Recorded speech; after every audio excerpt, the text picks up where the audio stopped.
옆에 있는 성도하고 다시 한번 인사합니다. 하나님의 은혜와 사랑이 함께하기를 축복합니다. 한 엄마가 6살 된 아들과 교회를 가려고 준비를 했습니다. 근데 자꾸만 이 아들이 장난을 치면서 자꾸 이제 교회 갈 시간이 늦어지는 거예요. 쪽박하고. 그래서 엄마가 화가 나서 소리를 쳤습니다. 하지 못된 말을 한 거예요. 뭐라고 했냐면, 야, 웃기지 말고 빨리 교회나 가자니까 그런 거예요. 근데 교회를 막 도착하니까 목사님 이제 딱 정문 앞에서 딱 기다리고 있었습니다. 그리고 딱 그 아이에게 교회에 도착한 그 아이에게 물어봅니다. 좀 늦었네. 집에서 얼마나 멀게 교회까지 오는데 시간이 얼마나 걸리지? 이렇게 물어봤어요. 그러니까 아이가 이렇게 대답합니다. 웃기면서 오면 20분 걸리고요. 그냥 오면 10분 만에 와요. 그랬다는 거예요. 좀 용어를 좀 이제 웃긴다고 이야기했는데 원래 좀 더 심한 욕을 했겠지요. 그렇죠? 뭐 지라든지 뭐 했을 텐데 슈바이처가 이야기했습니다. 최고의 교육은 모범이다라고 했어요. 부모가 어떻게 보여주느냐 아이들은 그대로 따라한다는 것이죠. 그것이 최고의 교육이라는 거예요. 네, 우리가 지금 한 해 동안 표를 정해놓고 표대를 향해서 열심히 달려가고자 그런 표를 통해서 열심히 줄매해서 달려가고 있습니다. 네, 그거에 대해서 가장 누가 주님을 향해서 열심히 다가나가서 또한 주님께서 허락해 주신 그 은혜와 받으면서 또한 주님을 기쁘게 하는 삶을 살았을까? 그런 모범 답안이 누군가 이렇게 성경을 쭉 이렇게 찾아보다 보니까 여호수아만큼 그가 하나님을 위해서 열심히 달려갔다는 사람도 없구나라고 이렇게 또 은혜를 받게 되었습니다. 그래서 앞으로 이 여호수아 몇 주간 한 20주 정도 될 것 같은데 20주 정도 주일날 이 낮 시간에 여호수아를 살펴보면서 우리가 열심히 표대를 향해서 달려가기 위한 그런 모범을 보여준 여호수아와 그와 함께 했던 이스라엘 백성들의 삶의 모습을 통해서 우리의 믿음과 신앙을 점검해 보기를 원하고 우리가 또 표대를 향해서 달려가기 위해서는 우리의 삶 가운데 어떤 부분들을 적용해 나가야 되는지 말씀을 통해서 은혜를 나누기를 원합니다. 오늘 그 첫 번째 시간으로 여호수아 1장에 있는 이 말씀을 통해서 여호수아가 하나님 앞에 어떻게 서 있었고 하나님께서는 그 여호수아에게 뭐라고 말씀해 주셨으며 그 여호수아는 그 말씀 붙들고 어떻게 달려갔는지 그 말씀을 나눠보기를 원합니다. 여호수아는 그렇습니다. 하나님께서 이스라엘 민족을 출애굽을 시키고 광야 40년을 훈련을 시킵니다. 근데 그 40년을 훈련시킬 동안 그 가운데 이스라엘 백성의 지도자는 모세였던 사람이었습니다. 모세. 우리가 잘 알던 모세. 이 모세는 뭐 성경을 모르는 사람도 이 모세 이야기하면 다 알 정도예요. 정말 위대한 지도자. 능력을 많이 행했던 이 지도자 가운데 한 사람이 바로 이 모세였습니다. 근데 이 모세가 광야 40년 동안 이스라엘 백성들을 이끌고 하나님의 은혜 가운데 훈련을 다 마치게 되어집니다. 그리고 출애굽을 했을 때의 이스라엘 백성들에게 하나님께서 주신 약속의 말씀 가운데 하나가 무엇이냐면 내가 너희들에게 하나님께서 주시고자 하는 그 가나안 땅을 주시겠다고 약속해 주셨거든요. 근데 이 광야 생활 40년하고 마치고 나서 이 모세는 하나님께서 부르심을 받아서 그 가나안 땅에 들어오지 못하고 광야를 코앞에 두고 죽임을 하나님이 불러가십니다. 그리고 하나님이 모세를 대신하여서 이스라엘 백성들을 이끌고 가나안 땅을 점령해서 그 땅을 차지하게 될 지도자를 세우게 되어지는데 그 사람이 바로 눈의 아들이었던 여호수아였던 거예요. 여호수아. 여호수아가 모세를 이어서 지도자가 되어집니다. 근데 이 지도자가 됐던 이 여호수아는 하나님의 말씀에 의해서 그 가나안 땅 하나님께서 주시고자 했던 그 땅을 차근차근 점령해 나가면서 그 땅을 차지하고 그 땅이 지금까지도 이스라엘 백성의 땅이 되어지고 지금 이제 이스라엘 나라가 이제 살고 있는 땅이 이제 바로 그 땅이 되어지는 거죠. 근데 하나님께서 이 여호수아를 통해서 이스라엘 백성에게 주시고자 했던 그 땅은 아무도 살고 있지 않는 그런 땅이 아닙니다. 거기는 가나안 족속들, 큰 족속들 7족속이 살고 있었고 그 외에도 다수의 족속들이 살고 있었습니다. 근데 크게 7족속 가운데서는 거인 족속들도 있었고 거기는 이스라엘 백성들이 갖지 못했던 신무기들이 있었을 뿐만 아니라 어떤 군사적으로나 군대적으로 힘이 막강했던 족속들이 살고 있던 땅이 바로 가나안 땅이었단 말이에요. 그죠? 아무도 없는 데에 가서 그냥 가서 들어가서 살면 얼마나 좋겠습니까? 근데 그러지 않았단 정말 힘들고 어렵고 전쟁을 통해서 그 땅을 차지해야만 점령할 수 있는 것이 바로 가나안 땅이었단 말이에요. 여호수아가 지도자가 되고 나서 그런 자기에게 앞으로 맡겨진 그 일을 생각하고 나니까 여호수아에게도 약간 두려움과 또 어려움이 근심과 걱정이 있었던 모양이에요. 그래서 하나님께서 오늘 보면 하는데 이야기하는 것 가운데 하나가 6절, 7절, 9절 말씀에 동일하게 이야기하고 있는 말씀이 있지요. 강하고 담대하라는 거예요. 강하고 담대하라. 모세의 뒤를 이어서 지도자가 됐던 이 여호수아의 삶 가운데 가장 지금 필요했던 그 지도자의 모습으로 가나안 땅을 점령해서 그 수양에서 열심히 달려가기 위해서 가장 필요했던 말씀이 바로 강하고 담대한 믿음이었다는 거예요. 그래서 하나님께서 계속해서 짧은 구절 가운데 반복해서 이야기하고 있는 거예요. 뭐라고? 강하고 담대하라. 강하고 담대하라. 오직 강하고 극히 담대하라. 이것이 내가 너에게 명령한 것이 아니냐. 그것이 하나님의 명령이었단 말이에요. 하나님의 명령은 뭐예요? 명령이라는 것은 하나님께서 말씀하시면 그 말씀을 듣는 사람들이 따라야 되는 것이 바로 이 명령이에요. 명령이란 말이죠.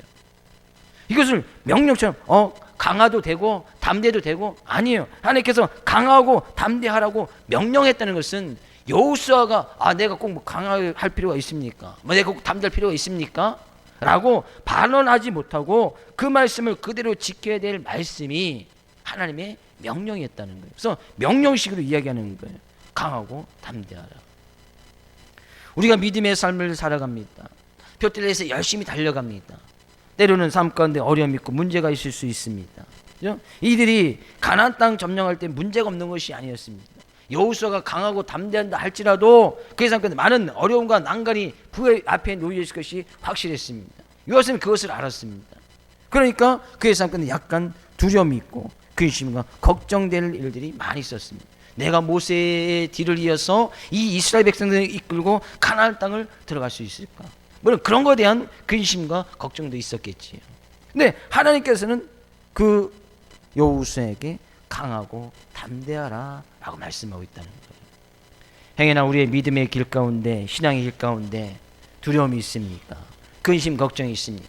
여전히 예수님을 믿어도 하나님을 경외해도 삶 가운데 근심과 걱정은 끊이지 않습니다. 문제와 환난과 고난은 끊이지 않고 계속 오게 되어져 있습니다.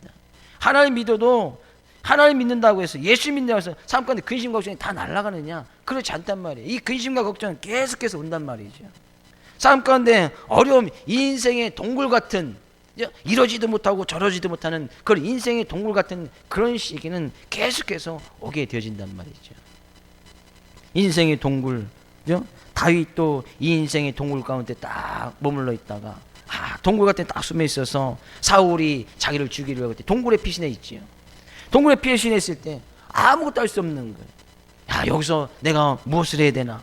동굴에 숨어 있을 그때에 하나님께서 다윗을 통해서 말씀을 주신 것이 내가 너와 함께한다. 그죠? 그 동굴, 인생의 동굴 같은 그런 시기, 그것을 통해서 반드시 빛을 보게 될 것이라는 거예요. 가끔 고속도로를 타거나 이럴 때는 이제 터널이라는 것을 지나갑니다. 터널 잘 알지시죠? 터널. 때로는 긴 터널도 지나가고, 그럴 때는 터널 딱 입구를 들어갈 때는 깜깜합니다. 이 터널을 지나갈 때, 그죠? 행여나 가끔 뭐 그런 생각도 종종 듭니다. 가끔 상주 터널에서 화재도 발생하고 약간 커브길에서 그래서 사고가 종종 일어납니다. 그래서 가끔 이 터널 지나가는데 가서 뭐 누가 와서 부딪히거나 화재가 또 발생하거나 아니면 터널이 주저앉으면 어떻게 될까? 뭐 이런 고민도 해본 적이 있습니다. 근데 뭐 이 차를 끌고 갈 때 터널 지나갈 때 그냥 무심코 지나가지요. 처음에는 깜깜합니다. 아무것도 안 보일 것 같지만 터널을 지나가다 보면 그 터널 끝에는 반드시 빛이 비치면서 환한 길이 다시 열려지게 되어 있다는 거예요. 믿음의 길도 마찬가지예요. 신앙의 길도 때로는 힘들고 어렵고 깜깜하고 아무것도 할 수 없는 그런 동굴 같은 그런 식에 놓여지지만, 그 동굴은 기회가 딱 막혀있는 그런 동굴이 아닙니다. 터널과 같은 거예요. 그 동굴 가운데서도 주의 말씀 의지하고 강하고 담대하라는 그 말씀을 의지해서 여호수아가 굳건히 섰을 때에 그것은 동굴이 아니라 터널이 되어져서 반드시 빛이 비춰지고 그 빛을 따라 길을 또 걸어갈 수 있는 삶의 모습이 되어지더라는 거예요. 이 터널은 바로 지름길 아닙니까? 지름길.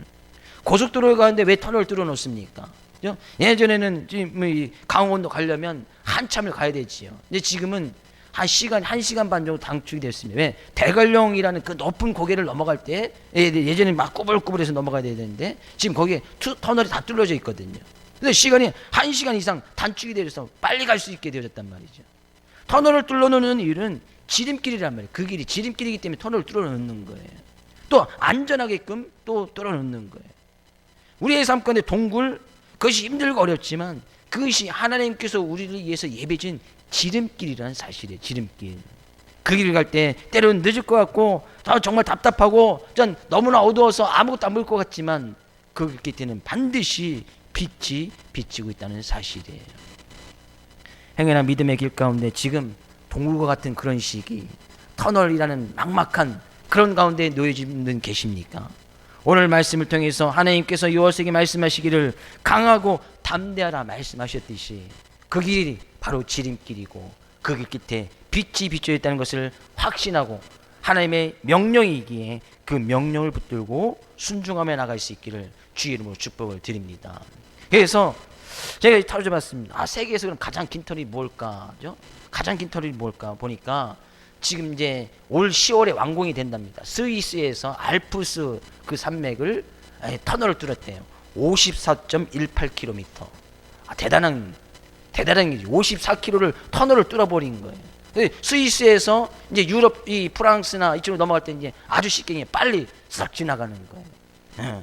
그 알프스 산맥 터널 54km.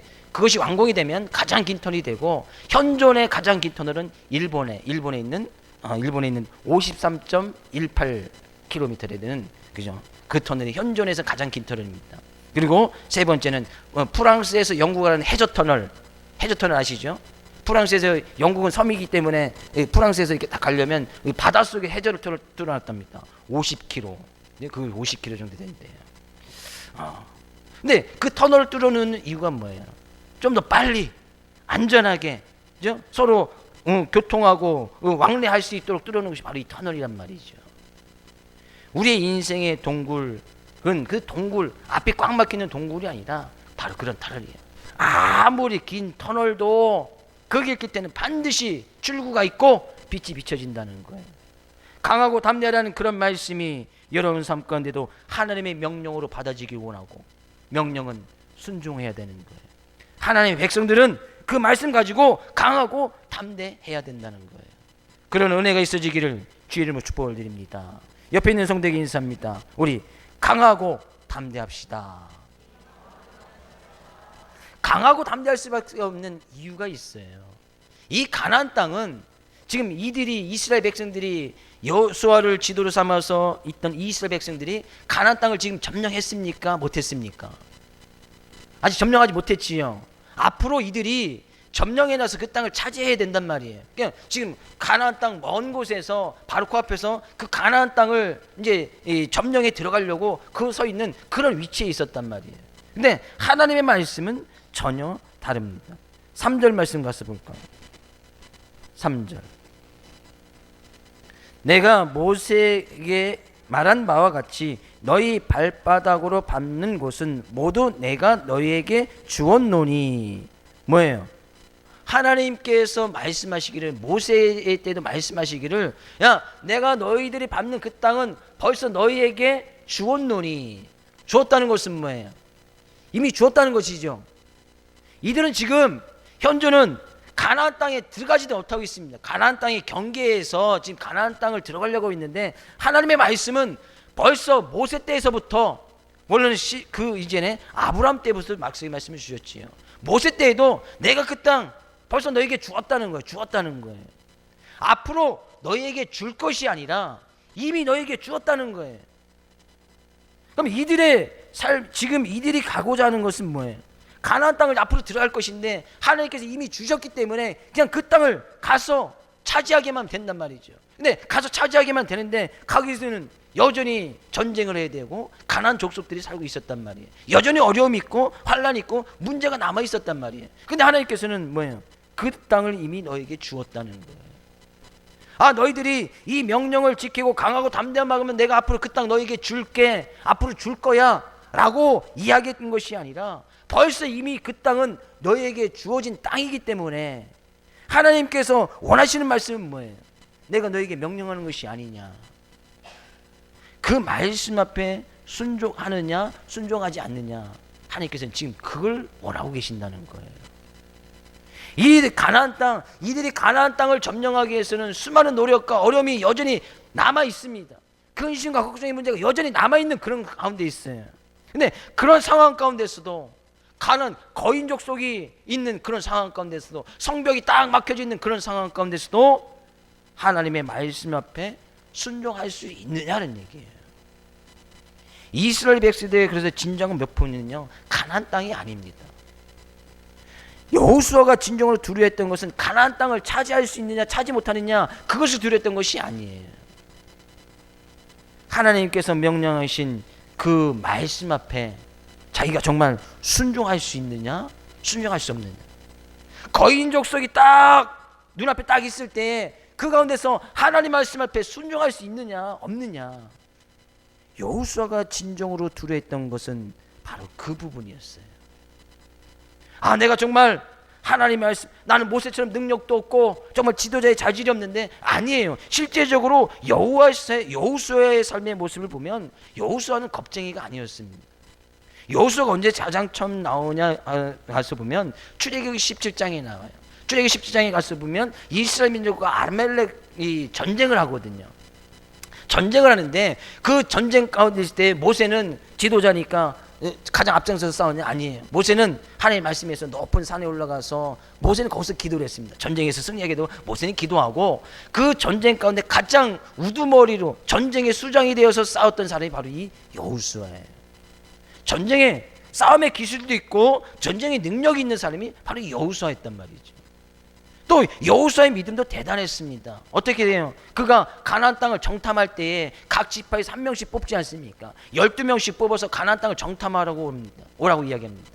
그 중에 한 명 뽑혔던 사람이 바로 이 여호수아였고, 여호수아의 믿음이 얼마나 대단했던지 다른 12명이 정탐을 하고 갔는데 10명은 야, 그 땅 정말 축복된 땅 맞습니다. 그 땅 보기 너무나 좋습니다.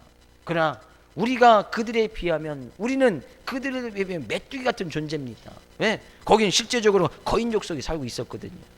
10명이 그렇게 이야기를 합니다. 하나님은 하나도 없고 하나님의 말에 대한 말씀과 믿음은 하나도 없이 이야기를 합니다. 근데 오직 여호수아하고 그와 함께 했던 갈렙만이, 맞습니다, 그 땅은 거인족 속에 살고 있는 거 맞습니다. 그러나 하나님께서 우리와 함께 하시면 그 땅을 우리가 점령할 수 있고 차지할 수 있습니다. 그들은 우리의 밥입니다 라고 여호수아가 믿음의 말을 했다는 거예요. 믿음도 상당히 있던 사람이에요. 전쟁에서도 능했던 사람이고 싸움의 기술도 있던 사람이었습니다. 여호수아는 겁쟁이가 아니었단 말이에요. 그가 전쟁하는 거 그거 두려워하지 않았습니다. 왜? 그런 경험이 있기 때문에, 아말렉과 싸워도 승리했던 그런 경험이 있기 때문에 그는 전쟁에서 이 가나안 족속과 싸우는 거 그거 두려워하지 않았습니다. 그의 싸움 가운데 상대방의 군사가 많은 거, 자기 주인의 힘과 능력이 좀 부족한 거, 우리 백성들은 어떤 전쟁에 대한 기술이 없는 거, 그런 거 두려워하지 않았단 말이에요. 오직 내가 하나님의 말씀 앞에 그 땅을 이미 주었다고 말씀하셨는데 그 약속의 말씀 앞에 내가 순종하며 나갈 수 있느냐. 여호수아의 삶 가운데 가장 두려움은 바로 그거였습니다. 이스라엘 백성들이 여호수아가 가나안 땅, 그 가나안 땅이 목표가 아니었어요. 여호수아는 가나안 땅이 목표가 아니었습니다. 왜? 그 땅은 이미 그들에게 주었기 때문에 이미 가진 것을 가지고 목표 삼지 않지 않습니까? 내가 이미 이룬 것을 목표 삼아서 열심히 일하는 사람은 없습니다. 우리가 예수님 믿는 것도 마찬가지예요. 예수님을 믿으면 구원을 받습니까? 못 받습니까? 예수 믿으면 구원 받아요, 못 받아요? 예수님 믿으면 천국을 줍니까 안 줍니까? 여러분 예수님 믿습니까 안 믿습니까? 구원 받았습니까? 천국을 이미 소유했습니까? 그러면 우리가 구원과 천국은 우리의 더 이상 목표가 되지 않는 거예요.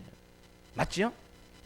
예수님 믿으면 천국은 이미 우리에게 주어졌고 구원은 이미 우리에게 주어졌기 때문에 우리가 천국을 목표로, 이 구원을 목표로 그것을 목표 삼아서 나가지 않는단 말이에요. 우리가 진정한 표다가 되어지고 진정으로 위해 삼건대 두려야 될 것은 내가 그 하나님 말씀 앞에 순종함으로 그것을 이루어 나갈 수 있느냐, 그런 얘기예요. 하나님께서 주신 그 명령의 말씀 붙들고 내가 그 명령 앞에 오늘도 이 시간도 그 말씀 앞에 자복하고 내가 순종할 수 있느냐. 우리의 진정한 두려움은 바로 그거야 된다는 거예요. 내가 예수님 믿는데 천국 가느냐 못 가느냐, 이것은 우리의 두려움 문제가 아니에요. 하나님께서 주시는 그냥 선물이니까. 그러니까 내가 예수님을 잘 믿어서 천국을 소유할 수 있느냐 없느냐, 그것이 우리의 두려움의 대상의 문제가 아니라니까요. 그것은 하나님께서 주시든지 말든지 믿는 자에게 주신다고 약속하셨기 때문에 그것은 이미 우리가 예수님 믿으면 이미 얻은 거나 마찬가지예요.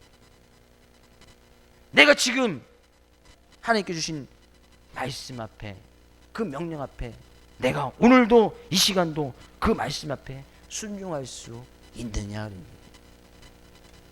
어떤 어려움과 환경이 가운데서도 어떤 영역 속에서도 내가 그 하나님 말씀 앞에 강하고 담대하라는 그 하나님 말씀 앞에 내가 오늘도 순종하면서 그 말씀을 따라갈 수 있느냐는 얘기예요.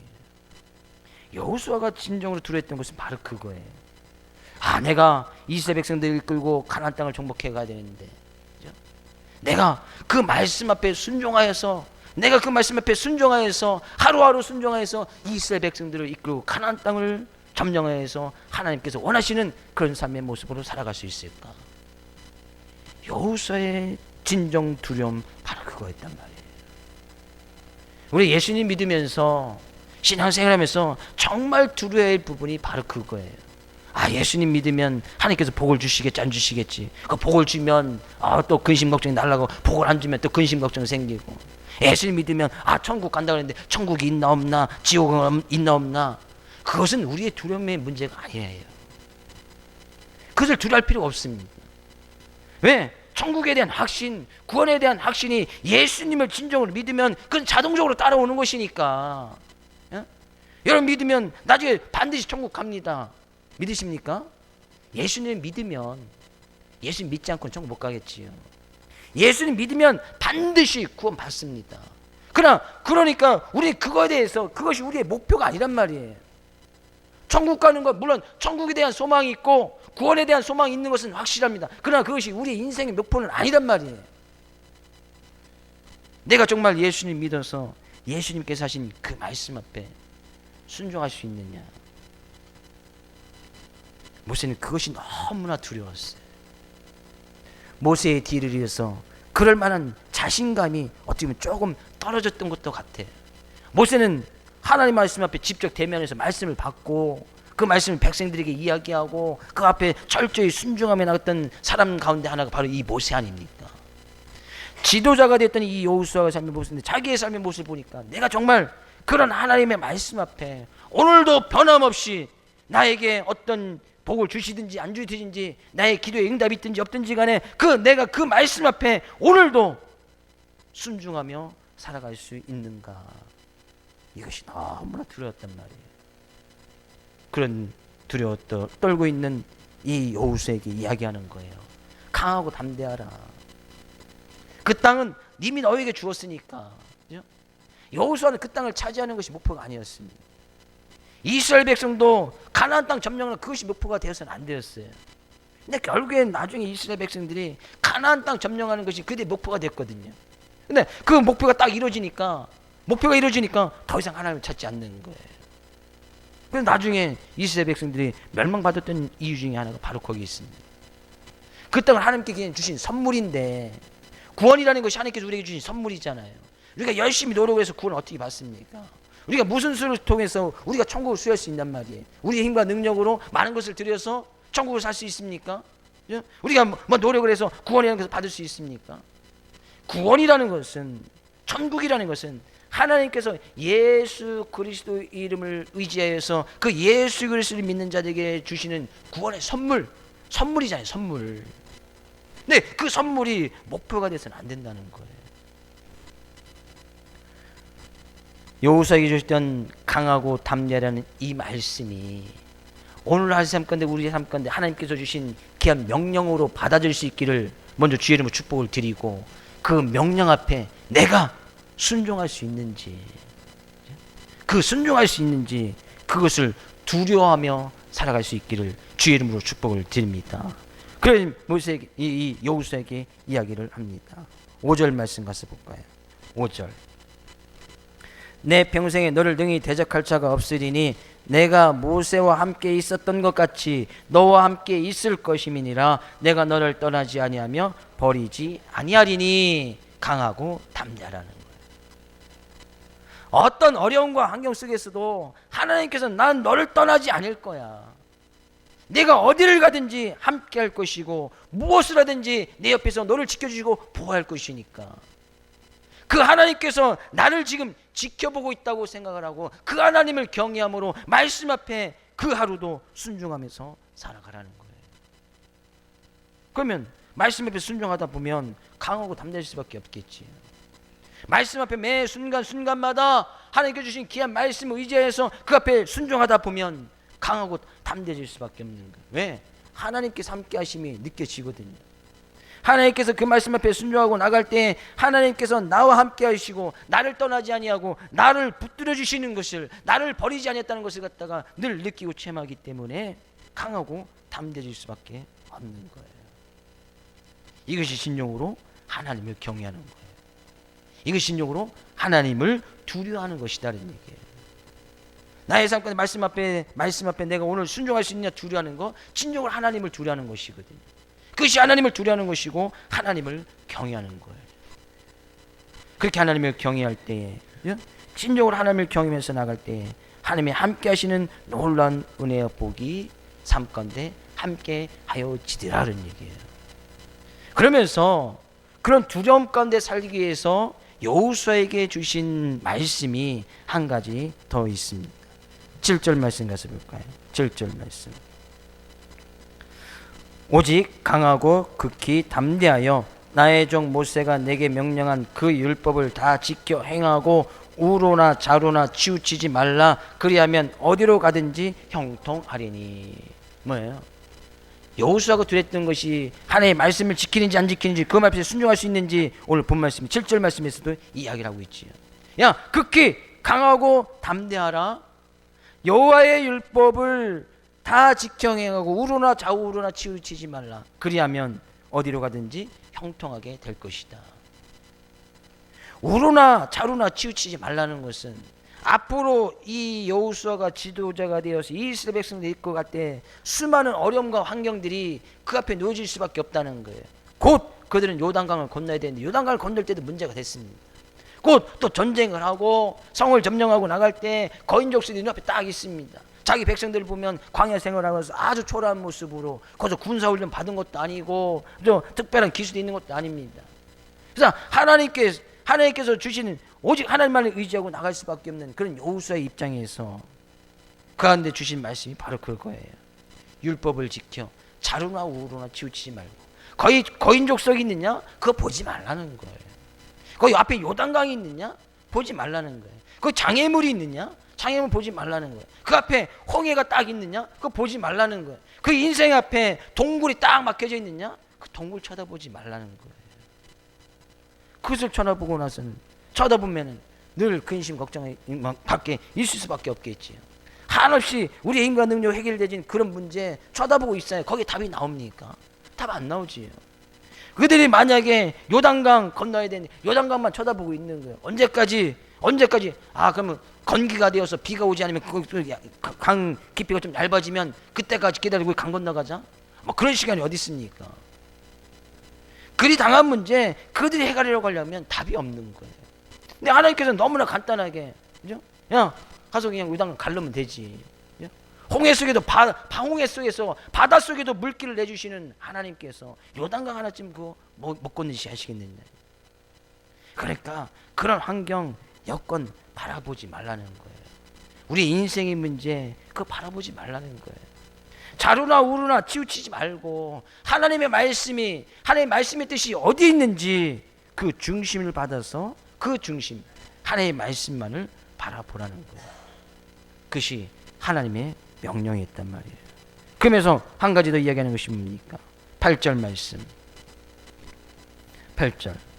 이 율법책을 내 입에서 떠나지 말게 하며 주야로 그것을 묵상하여 그 안에 기록된 대로 다 지켜 행하라. 그리하면 내 길이 평탄하게 될 것이며 내가 형통하리라.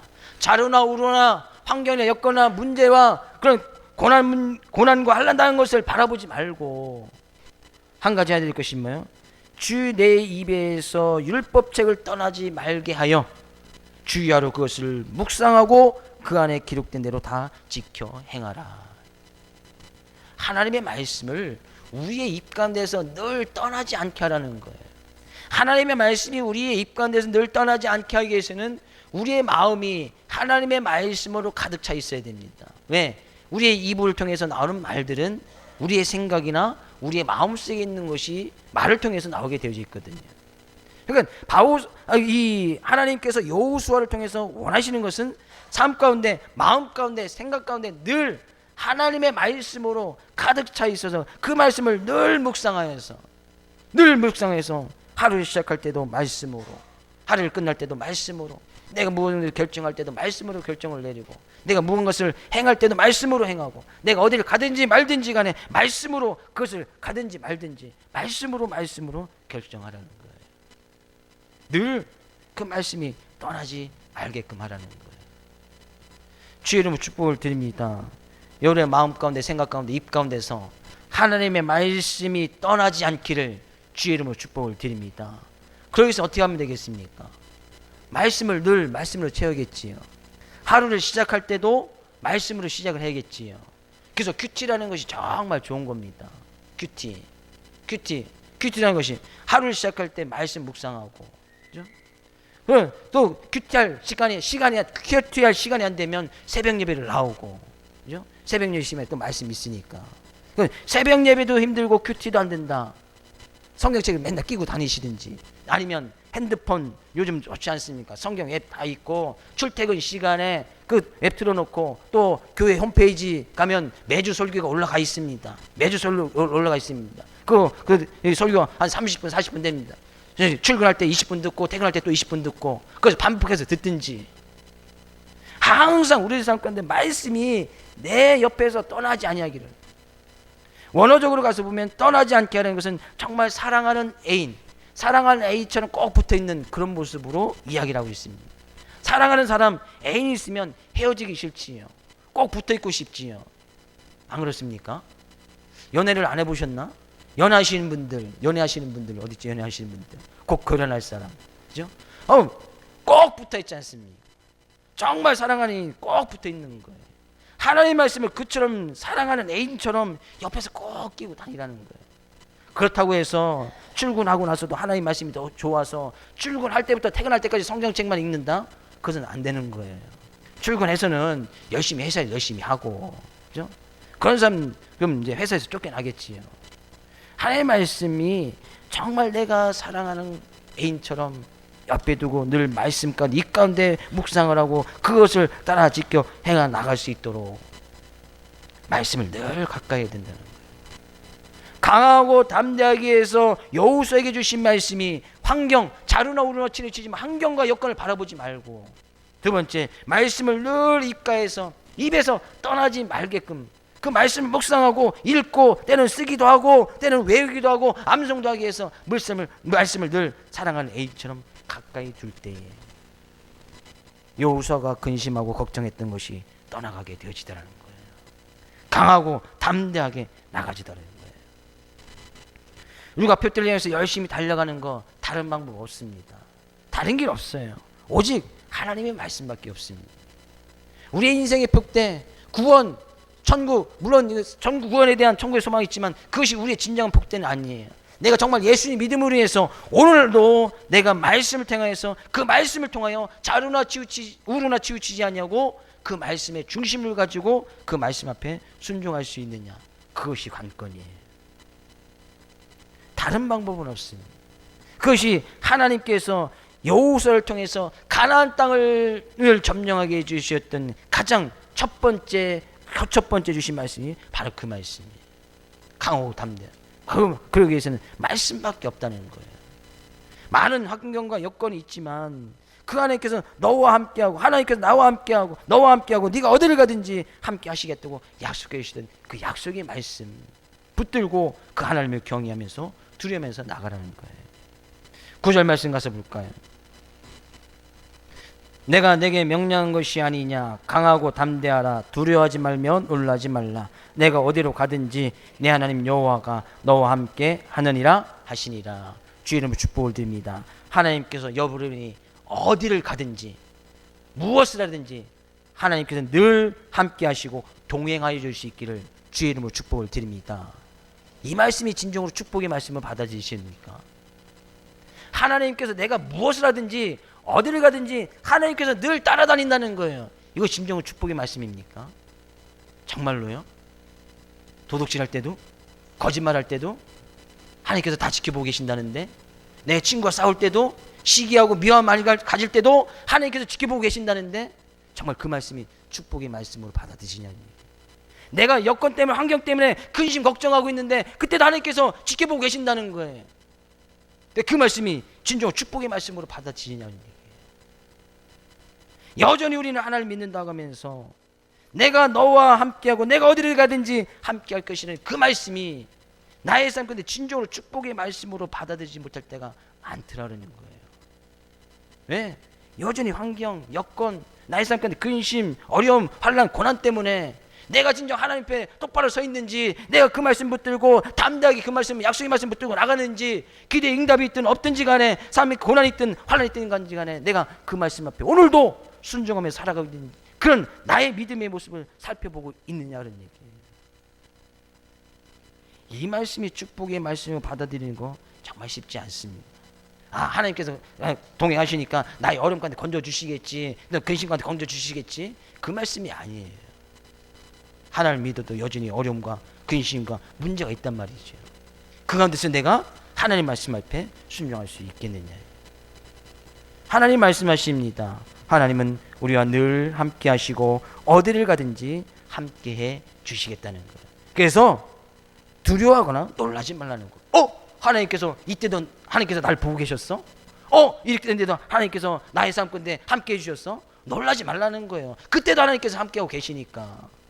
내가 근심 가운데서 막 눈물이 흘리고 있을 때도, 환난 가운데서 낙망하고 있을 때도 하나님께서는 그때도 함께하고 계셨으니까, 지금도 함께하고 계실 것이고 앞으로도 함께할 것이니까 놀라지 말라는 거예요. 그때도 하나님께서 함께하고 계셨구나. 놀라지 말라는 거예요. 지금도 함께하고 계시는구나. 남북전쟁 당시에 미국에서, 그죠? 아브라함 링컨이 막 이 번민하고 고민하고 있었습니다. 그 밑에 있던 참모가 와서 이야기합니다. 너무 걱정하지 마십시오. 하나님이 우리 편이십니다. 성경적인 말씀이지요. 그렇게 이야기하니까 링컨이 이렇게 대답을 했습니다. 아브라함 링컨이 이렇게 대답을 했습니다.